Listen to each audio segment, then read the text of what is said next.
Hello दोस्तों, नमस्कार। Study on YouTube channel के वन लाइनर जीके प्रश्नों की इस नई कड़ी में आपका पुनः स्वागत है। इससे पूर्व की वन लाइनर जीके प्रश्नों की अगर आप सीरीज देखना चाहते हैं तो वीडियो में दिए गए डिस्क्रिप्शन बॉक्स में आप क्लिक कर सकते हैं। ये वीडियो आपके लिए अगर हेल्पफुल होता है, आपको पसंद आता है तो लाइक करिए, शेयर करिए और स्टडी ऑन यूट्यूब चैनल को सब्सक्राइब करके बेल आइकन प्रेस कर लीजिए। तो चलिए शुरू करते हैं मेरे यानी आर डी प्रजापति के साथ में मोस्ट इंपोर्टेंट जीके प्रश्नों की इस नई वन लाइनर सीरीज को। पहला प्रश्न है, किस देश का राष्ट्रीय ध्वज सबसे पुराना ध्वज है? तो दोस्तों, मिस्र देश का राष्ट्रीय ध्वज सबसे पुराना माना जाता है। अगला प्रश्न है, गैल्वेनाइज करने के लिए लोहे पर किस धातु की परत चढ़ाई जाती है? तो दोस्तों, गैल्वेनाइज करने के लिए गैल्वेनाइज क्या होता है, एक तरीके से परत चढ़ाई जाती है और वो चढ़ाई जाती है जस्ते की। क्यों चढ़ाई जाती है परत? ये चढ़ाई जाती है इसलिए कि लोहे की जो वस्तु है उस पर जंग ना लगे, इसके लिए गैल्वेनाइज किया जाता है। और गैल्वेनाइज करने के लिए किस धातु को चढ़ाया जाता है? जस्ते को। अगला प्रश्न है, डिगो गार्सिया किस महासागर का द्वीप है? ये हिंद महासागर का द्वीप है डिगो गार्सिया। अगला प्रश्न है, सार्क सम्मेलन किस उद्देश्य से प्रारंभ किया गया था? तो दोस्तों, क्षेत्रीय सहयोग के लिए सार्क सम्मेलन का आयोजन किया गया, इसका शुभारंभ किया गया था। और सार्क की फुल फॉर्म क्या होती है? South Asian association for regional cooperation, यानी कि दक्षिणी एशियाई सही क्षेत्रीय सहयोग संगठन इसका फुल फॉर्म है। अगला प्रश्न है, राज्यसभा की 1/3 जगहों को भरने के लिए प्रत्येक कितने वर्षों के बाद में चुनाव होता है? तो प्रत्येक 2 वर्षों बाद में राज्यसभा की 1/3 सीटों को भरने के लिए चुनाव किए जाते हैं। अगला प्रश्न है, विश्व एड्स दिवस कब मनाया जाता है? तो प्रतिवर्ष 1 दिसंबर को विश्व एड्स दिवस मनाया जाता है। अगला प्रश्न है, पीठ संप्रास का संबंध किस खेल से है? तो ये संबंध है टेनिस से। पीठ संप्रास किस खेल से संबंधित है? टेनिस से। अगला प्रश्न है, यूएनएचसीआर ये जो है इसकी संस्था है, ये किससे संबंधित है? ये संबंधित है शरणार्थियों से, रिफ्यूजीज से। अब यूएनएचसीआर की फुल फॉर्म क्या है? United Nations high commissioner for refugees. और इसका हेडक्वार्टर कहाँ पर स्थित है? जिनेवा, स्विट्जरलैंड में। और दोस्तों, ये जो यूएनएचसीआर जो संस्था है, ये किसकी संस्था है? ये है संयुक्त राष्ट्र की एक संस्था।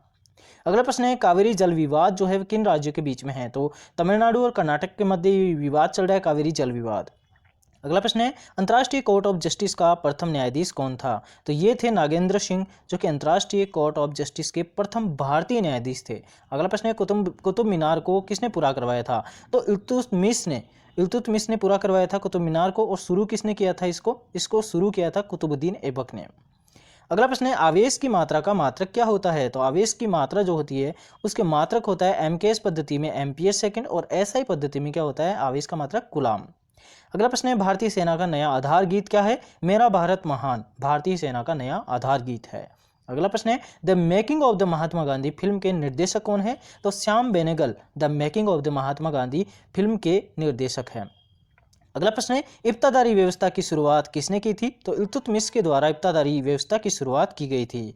अगला प्रश्न है, अंत्योदय का विचार किसने दिया था? तो जयप्रकाश नारायण ने गरीब लोगों के विकास के लिए अंत्योदय का विचार दिया था। अगला प्रश्न है, भारतीय प्रशासनिक सेवा जो है किसके शासन में शुरू की गई? तो ये शुरू की गई थी लॉर्ड कार्नवालिस के समय पर भारतीय प्रशासनिक सेवा, यानी कि इंडियन सिविल सर्विसेज। अगला प्रश्न है, फलीदार पौधों की जो जड़ें होती है उसमें कौन सा बैक्टीरिया पाया जाता है? इसमें पाया जाता है राइजोबियम।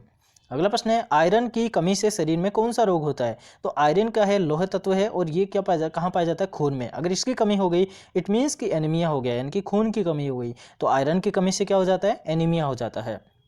अगला प्रश्न है, संसद के दोनों सदनों की संयुक्त बैठक की अध्यक्षता कौन करता है? तो लोकसभा अध्यक्ष के द्वारा संसद के दोनों सदनों की संयुक्त बैठक जो होती है उसकी अध्यक्षता की जाती है।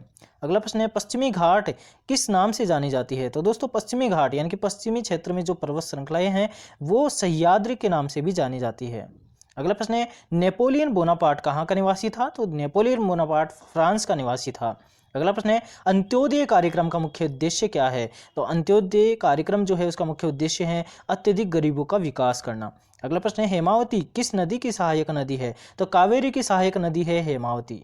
अगला प्रश्न है, होंगेनकोल झरना किस नदी पर स्थित है? ये स्थित है होंगेनकोल झरना कावेरी नदी पर। अगला प्रश्न है, विटामिन ए शरीर के किस अंग के लिए अच्छा होता है? तो आंखों के लिए बहुत ही आवश्यक होता है विटामिन ए। विटामिन ए की कमी से कौन सा रोग होता है? बेरी रोग होता है। ठीक है, तो विटामिन ए जो है आंखों से संबंधित एक विटामिन है। अगला प्रश्न है, गीत सेठी का संबंध किससे है? तो बिलियर्ड्स से संबंधित है गीत सेठी का, ये बिलियर्ड्स प्लेयर हैं गीत सेठी। ठीक है, अगला प्रश्न है, विटामिन बी में क्या पाया जाता है या कौन सा मेटल पाया जाता है? तो विटामिन बी जो होता है उसमें कोबाल्ट मेटल पाया जाता है। अगला प्रश्न है, 12 डायनामाइट में मुख्य रूप से क्या पाया जाता है? तो 12 डायनामाइट में मुख्य रूप से नाइट्रोग्लिसरीन पाया जाता है। अगला प्रश्न है ओपन स्काई पॉलिसी का क्या अर्थ है? ओपन स्काई पॉलिसी क्या है? विमान सेवाओं की अनुमति प्रदान करती है एक दूसरे देश में। तो यही है ओपन स्काई पॉलिसी। अगला प्रश्न है चमगादड़ एक क्या है? स्तनधारी जीव है चमगादड़। तो ठीक है दोस्तों, आपको जरूर से ये पसंद आया होगा। अगर आपको पसंद आया तो लाइक करिए, शेयर करिए और स्टडी ऑन यूट्यूब चैनल को सब्सक्राइब करके बेल आइकन जरूर से प्रेस कर लीजिए। ठीक है दोस्तों, थैंक यू सो मच। जय हिंद, जय भारत।